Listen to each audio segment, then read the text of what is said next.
To help us unpack the significance of that meeting, we're joined by Enze Han, Associate Professor of Politics and Public Administration at the University of Hong Kong. Professor Han, thank you for making the time to speak with us today. Now, it's been years since anyone has seen Ms. Suu Kyi in person. How significant is it that this meeting even happened? I think it is very significant in a sense that indicates, on the one hand, is like goodwill from the Myanmar government in terms of its willingness to cooperate and then let the Red Cross leader to meet with Aung San Suu Kyi. But also it comes in aftermath of a wave of regional leaders of engagement with Min Aung Hlaing himself, right? He visited India, he visited China, and now he's going to visit Bangkok, Thailand. So I think this is sort of, I guess, arrangement that Myanmar is going to get this engagement with regional states, and in return, he will let, perhaps Suu Kyi out of her house arrest probably anytime soon. Myanmar making a lot more effort to engage other countries, as you said. Does it signal in any way a softening by Myanmar's military government? I think it is a byway situation. So then I'm sure it is part of the discussion that Myanmar show some concession, let's say, let the international leaders to meet with Aung San Suu Kyi, and then I predict some major policy shift from ASEAN in terms of ASEAN-wide engagement with the Min Aung Hlaing government. What could this policy shift Thailand look is already like? going ahead. So Thailand has already gone ahead, and I think all the mainland parts of the ASEAN states have also engaged with Min Aung Hlaing himself. So next step would be Philippines, because Philippines right now is a chair for ASEAN, and then see how the other maritime states in ASEAN is going to react to change positions towards Myanmar.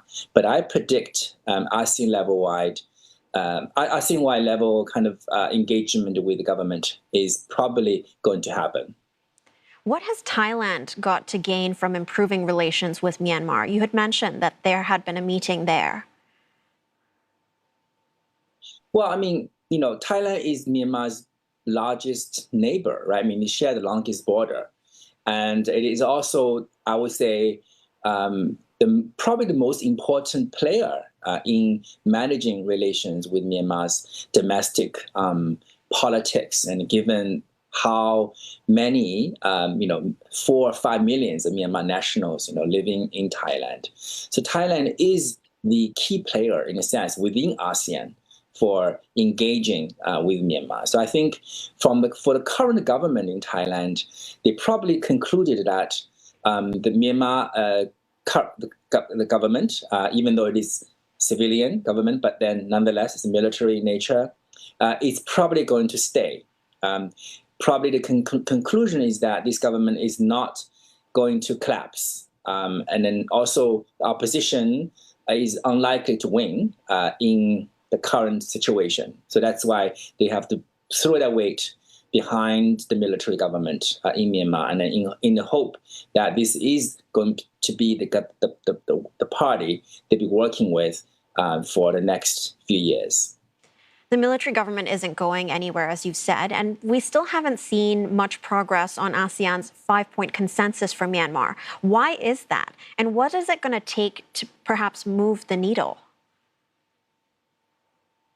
I don't know, because Myanmar government officially dismissed the 5-point consensus, right? So I think probably ASEAN level have to die down on the 5-point consensus. I think it seems the government in Myanmar is not likely to budge. So I guess probably this time they let Suu Kyi out, or probably let leaders to meet with her, and then probably ASEAN is going to make some concessions as well. What kind of concessions do you think ASEAN will make? Will it just alter its strategy or drop the 5-point consensus completely? I don't know. I think it's likely perhaps the 5-point consensus will be dropped or dialed down in terms of its prominence, right? But I think, I think Thailand, as well as other mainland Southeast Asian countries, definitely are pushing for a change of ASEAN's existing policy. Now, given the 5-point consensus is not working anyway, right? So they need to find a new strategy or a new term to deal with the government in Myanmar. So I think probably we'll see more in the meeting that Myanmar is going to have in Bangkok. I see what kind of languages Thai government is going to put out. Given the divisions in the bloc, do you think that ASEAN can present a unified front in dealing with Myanmar going forward? It's difficult to say. I mean, previously the maritime countries, particularly Indonesia and Malaysia, have been very vocal in terms of criticizing the Myanmar government. But then again, they are not necessarily the main actor or main player in dealing with Myanmar. It's probably going to be Thailand, as I mentioned. So either way, I mean, whether there is a general consensus or uniform policy, I don't think actually matters that much. All Myanmar's major neighbors, including China, including India, including Thailand, have officially recognized the Myanmar's government as the legitimate government representing Myanmar. Then what's the point of holding on to this kind of, fake hope that there is going to be some kind of transition? I don't think it's likely. Do you think then that Myanmar could be brought back into the ASEAN fold? I think that is probably going to be the next steps, to allow Myanmar representatives at least to show up in some of the major meetings, in the regional level, and probably gradually, bring it back. And then obviously Myanmar would have to make some concessions as well, at least cosmetic concessions, like, for example, perhaps release Suu Kyi from house arrest on humanitarian grounds, or perhaps release some prisoners of politics, political prisoners, some kind. So in the end, I would say nothing major is going to change, and then both sides probably make some cosmetic changes, and then I believe Myanmar is going back into ASEAN in a much more prominent, than now.